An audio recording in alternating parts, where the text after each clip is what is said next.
శ్రీ రామకృష్ణ ప్రభ ఛానల్ను చూడండి, మాసపత్రికను చదవండి. శ్రీమాత్రే నమః, శ్రీ గురుభ్యో నమః, శ్రీ రామకృష్ణాయ నమః. ఈ కథలు అనేవి ఒక అంతరార్థాన్ని కలిగి ఉంటాయి. ప్రతి కథ వెనుక కూడా అంతరార్థాన్ని గ్రహించి దాన్ని వేరే దృక్కోణంలో డీకోడ్ చేసి వినడం వల్ల మన జీవితాలు చాలా మంచి మార్గంలో మనల్ని మనం ప్రయాణం చేసుకోవడానికి ఉపయోగపడతాయి. ఈ కథ చాలా అద్భుతమైన కథ. ఇది అందరూ చివరిదాకా వినాలని మనస్ఫూర్తిగా కోరుతూ, ఈ కథ అందరికీ మంచి మార్గంలో ప్రయాణం చేయడానికి ఉపయోగపడుతుందనే ఉద్దేశంతో ఈ కథను నేను ఇప్పుడు మొదలు పెడుతున్నాను. కాశీలో ఒక మహాత్ముడు, అంటే సకల గుణ సంపన్నుడు అని చెప్పచ్చు. ఆయన గంగా నదిలో స్నానం చేయడానికి కాలు ఇలా పెట్టబోతాడు నీళ్ళల్లో. అయితే ఈయన్ని గమనించిన గంగమ్మ తల్లి, అబ్బా ఒక పుణ్యాత్ముడు వచ్చి స్నానం చేస్తున్నాడు ఇవాళ అని చాలా సంతోషిస్తుంది. అయితే అక్కడ ఆయన మలమూత్ర విసర్జన చేస్తున్న కొంతమందిని చూడటం జరుగుతుంది ఆ గంగా నదిలో. ఆ మలమూత్ర విసర్జన చేస్తున్న వాళ్ళని చూశాక ఆయనకి ఒకలాంటి జుగుప్స లాంటిది, రోత లాంటిది కలుగుతుంది. చిచి, ఈ పుణ్యమైన గంగానది అని చెప్తారు, ఈ గంగానదిలో నేను స్నానానికి దిగుతుంటే మలమూత్రాదులు చూడడం జరిగింది, ఇందులో నేను స్నానం చేయడమా అని ఆయన జుగుప్సగా మొహం పెట్టి వెనక్కి వెళ్ళిపోతూ ఉండడం చూసి గంగమ్మ తల్లి మనస్సు కొద్దిగా క్షోభపడుతుంది. పడి ఒక సామాన్య స్త్రీ రూపం ధరించి ఈయన ముందు నిలబడుతుంది. అడుగుతుంది, స్వామి ఇక్కడ దాకా వచ్చారు, నీళ్లలో కాలు కూడా పెట్టబోయారు, వెనక్కి ఎందుకు వచ్చేసారు మీరు అని. ఆయన అంటారు, ఏంటమ్మా ఈ గంగలో నన్ను స్నానం చేయమంటావా? ఇది పుణ్యనది అని చెప్తారు, కానీ చూడు అక్కడంతా నురగలుగా మలం మూత్రాలు అన్నీ కూడా ఇందులో విసర్జిస్తున్నారు, ఇంత కలుషితమైన గంగలో నేను కాళ్ళు పెట్టడం ఏంటి అంటే, అప్పుడు ఆ స్త్రీ అంటుంది, మీరు పొరపాటు ఆలోచిస్తున్నారు, కళ్ళకు కనిపిస్తున్నవన్నీ కూడా అసహ్యంగా కనిపించినా దాని వెనక ఒక గూఢార్థం ఉంది. గంగా నది ఏది కూడా తనతో దేన్ని ఉంచుకోదు. అలా మలమూత్ర విసర్జన జరగగానే అది అలా ప్రవాహంలో వెళ్ళిపోతూ ఉంటుంది. ఎప్పుడు స్ఫటికం లాంటి గంగాజలం హిమాలయ పర్వతాల నుంచి వస్తూ ఉంటుంది. గంగాజలంలో ఏది పడినా అది అపవిత్రం కాదు, అది ఏ విధమైన కాలుష్యాన్ని కూడా కలుగజేయదు అంటుంది. అంటే ఈయనంటాడు, లేదు చూస్తూ నేను ఎలా చేస్తాను, నేను మామూలు మనిషిని, మంచివాడినేమో మహాత్ముడిని నువ్వు అంటున్నావు, కానీ నా కళ్ళతో నేను చూస్తున్నాను కదా అని. అప్పుడు ఆవిడ అంటుంది, ఇందులో గంగ పొరపాటేం లేదు, ఈ నీళ్ళన్నీ సముద్రంలో వెళ్ళి కలుస్తాయి, పాపం అంతా కూడా సముద్రంలో ఉంటుంది, గంగకి పాపాలకి ఏం సంబంధం లేదు అని. అంటే ఈయన అంటారు, మలమూత్ర విసర్జన చేస్తూ కూడా కొన్ని వేల మంది పాపాత్ములు ఈ గంగలో స్నానం చేస్తున్నారు, ఆ పాపాలన్నీ గంగ మూట కట్టుకుంటోంది అంటే కట్టుకోవట్లేదు, అన్నీ వెళ్ళి సముద్రంలో కలుస్తున్నాయి, కావాలంటే నువ్వు వెళ్ళి సముద్రాన్ని ప్రశ్నించు అంటే ఈయన సముద్రం దగ్గరికి వెళ్తారు. కొంత తపో బలం ఉంది, ఉపాసనా బలం ఉంది, కొద్దిగా తపస్సు చేయగానే సముద్రరాజు ఈయనకి ప్రత్యక్షం అవుతారు.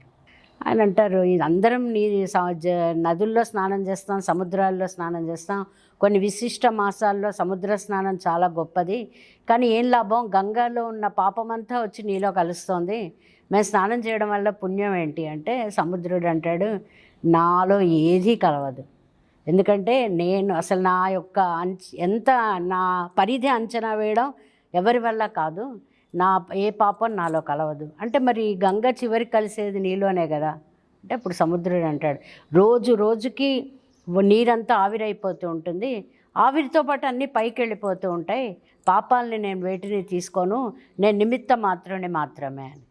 అయితే ఆవిరితో పాటు పైకి వెళ్ళిపోతాయంటే ఎక్కడికి వెళ్తాయి, సూర్యుడు ఆవిరి, నీటి మీద ఆవిరి ఎలా అవుతుంది, సూర్యరశ్మితో అవుతుంది. ఈయన వెంటనే వెళ్ళి గాయత్రి మంత్ర అనుష్ఠానం చేసి లక్షల గాయత్రి చదివి సూర్యభగవానుడిని మెప్పించుకొని ఆయనను ప్రశ్నిస్తాడు. సూర్యుడా, నువ్వు మరి కంటికి కనిపించే ప్రత్యక్ష దైవం అంటారు, నీ ముందు కూర్చుంటే రోగాలు కూడా ఇదైపోతాయి, ఆదిత్య హృదయం చదివితే ఎలాంటి అనారోగ్యమైనా తగ్గుతుంది, కానీ నువ్వు ఇన్ని పాపాలను మూట కట్టుకుంటున్నావు అంటే, సూర్యుడు అంటే నేను ఎలా కట్టుకుంటున్నాను అంటే, సముద్రంలో ఆవిరైన పాపాలన్నీ నువ్వే కదా తీసుకుంటున్నది అంటే, సూర్యుడు అంటాడు, నేను తీసుకోవట్లేదు, నా దాకా అవి రాకముందే మేఘాలు తీసుకెళ్ళిపోతున్నాయి, కాబట్టి నువ్వు మేఘాలను అడుగు అని.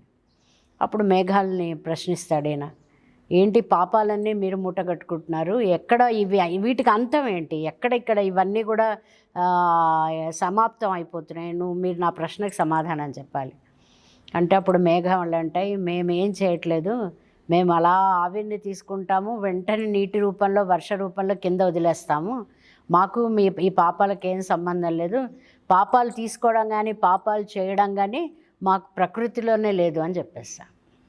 అప్పుడు ఆ వర్షాన్ని అడుగుతారు, వర్షాన్ని నువ్వు జల రూపంలో మళ్ళా ఎక్కడి నుంచి మొదలవుతోంది పాపం, గంగ నుంచి మొదలవుతోంది, ఇన్ని ప్రయాణాలు చేసి తిరిగి మళ్ళీ భూమి మీదకే జల రూపంలో వస్తుంది ఏంటి అంటే వర్షం ఉంటుంది, నాది ఏం లేదు, నేను వర్ష రూపేణ భూమి మీదకి వస్తున్నాను, పంటలు పండిస్తున్నాను, ఆ పంటలు పండించే ఇది ఎక్కడ జరుగుతోంది, భూమి మీద జరుగుతోంది, కాబట్టి నువ్వు వెళ్ళి భూమాతను అడుగు అని ఆయన వెళ్ళి భూమిని ప్రశ్నిస్తాడు. గంగలో మొదలైన పాపాలు తిరిగి తిరిగి తిరిగి తిరిగి మళ్ళీ నీ దగ్గరికే భూమి మీదకి వస్తున్నాయి, వీటికి అంతం లేదా అని. అప్పుడు భూమాత అంటుంది, అసలు నువ్వు ఒక్క క్షణం ఆలోచించు, పంటలు పండుతున్నాయి, పండిన పంట ఎవరింటికి వాళ్ళకి వెళ్తోంది, అందరూ ఆ పంటను తింటున్నారు, కానీ ఎవరి కర్మకి తగ్గట్టు ఆ పంట వారికి ఫలితాన్ని ఇస్తుంది. ఇదే అన్నం నేను తింటున్నాను, నువ్వు తింటున్నావు, 10 మంది ఒక పంటలో పండిన బియ్యాన్ని 10 మంది తింటున్నారు, 10 మందికి ఆ బియ్యం 10 రకాలుగా ఫలితాలను ఇస్తోంది. ఎలా? పాపాలు చేసేవాడికి అది పాప ఫలితాన్ని ఇస్తోంది, పుణ్యాలు చేసేవాడికి పుణ్య ఫలితాన్ని ఇస్తోంది. ఆ వచ్చిన పంటలో ఏం లేదు, అంతా కూడా ఆలోచనలో ఉంది. కాబట్టి ఈ పాపాలన్నీ తిరిగి మళ్ళీ ఎవరి దగ్గరికి వస్తున్నాయి, మనిషి దగ్గరికే వస్తున్నాయి అని చెప్పి అప్పుడు ఇతని కొద్దిగా అర్థం అవుతుంది. ఈ గంగమ్మ తల్లి భగవంతుడిని ప్రార్థిస్తుంది, ఏమని, ఇన్ని పాపాలు నాలో కలిసిపోతున్నాయి, మరి దీనికి ఏంటి, అందరూ మరి మొదటగా నా దగ్గరికే వచ్చి నన్నే ప్రశ్నిస్తున్నారు అంటే అప్పుడు భగవంతుడు సమాధానం చెప్తాడు, ఏంటంటే ఏ పాపము నీలో కలవదు, ఎందుకంటే ఒక 10 మంది స్నానాలు చేశారు తప్పు చేసిన వాళ్ళు, ఒక పుణ్యాత్ముడు స్నానం చేస్తాడు, ఆ పుణ్యాత్ముడు చేసిన స్నానంతో నీలో కలిసిన పాపాలన్నీ కూడా సమసిపోయి ఆ చేసిన వాళ్ళకు కూడా పుణ్య ఫలితం వస్తుంది అని. అప్పుడు ఆవిడ చాలా సంతోషిస్తుంది. అయితే ఇది ఎందుకు మనం తెలుసుకోవాలి అంటే ఎక్కడి నుంచి మొదలైనా మన జీవన ప్రయాణం తిరిగి మన దగ్గరికే వస్తుంది, పరిభ్రమణం అంటారు. మనతో మొదలైన ప్రయాణం మన దగ్గరే మన కర్మ ఫలితాలనే మనకు చూపిస్తూ మన జీవితాన్ని మనకి నువ్వు ఈ పొరపాటు చేసావు కాబట్టి నువ్వు ఈ విధమైన సమస్యలను ఎదుర్కొంటున్నావు, ఏ పొరపాటు చేయలేదు కాబట్టి నువ్వు ఆనందంగా హాయిగా ఉన్నావు, కాబట్టి యద్భావం తద్భవతి, నీ ఆలోచనను సరిగ్గా పెట్టుకో, ఆలోచనను సరిగ్గా పెట్టుకుంటే ఆ పండిన పంట నీ ఆలోచనకి తగ్గట్టుగా నీకు సత్ఫలితాలను ఇస్తుంది. అదే ఒక దుష్ట ఆలోచనతో చేస్తే ఆ దుష్ట కర్మలనే వస్తాయి అని. సో దీన్ని బట్టి మనం అందరం తెలుసుకోవాల్సింది ఏంటి అంటే ఇది కథ వెనక ఉన్న గూఢార్థం ఏంటి, ఆలోచన పరిధిని మనం పెంచుకోవాలి, ఆలోచన క్రమంలో మనం చాలా ఉన్నత స్థితిని చేరుకోవాలి. చాలామంది ఒక ప్రశ్న వేస్తారు, మేము 30 ఏళ్ళుగా పూజ చేస్తున్నాం మాకేమీ ఫలితం లేదు అని. నువ్వు 40 ఏళ్ళు పూజ చేసినా యాటిట్యూడ్ మారినప్పుడు పూజకి ఫలితం ఉండదు. మీరు ఎలా అంటే అలాగే ఉన్నారు, మీలో ఏ మార్పు లేదు, కానీ మీరు పూజ చేస్తున్నారు అంటే అది ఒక రూమ్లో మనకి కరెంటు కావాలంటే స్విచ్ ఆన్ చేసుకునే లైట్ ఎంతో పూజలు కూడా అంతే. పూజకి ఫలితం ఉండాలి అంటే మీ యొక్క మానసిక ప్రవర్తన మారాలి. మీ యొక్క మానసిక ప్రవర్తన మారాలి అంటే ప్రతిరోజు మిమ్మల్ని మీరు ఆలోచించాలి, ఏం చేస్తున్నాను, నేను చేసేది తప్ప కరెక్టా అని. అలా ఆలోచించి జీవితాన్ని ముందుకు తీసుకెళ్తూ ఉంటే అదే గంగా నది నిన్న మీరు మీ ఆలోచనతో అపవిత్రమైన మీ మనస్సు అనే గంగా నది ఇవాళ పవిత్రమైన ఆలోచనలతో మళ్ళీ మీ మనస్సు అనే గంగా నది పవిత్రం అవుతోంది. ఇలా పవిత్రంగా జీవించడానికి మనందరం కూడా ప్రయత్నం చేద్దాము.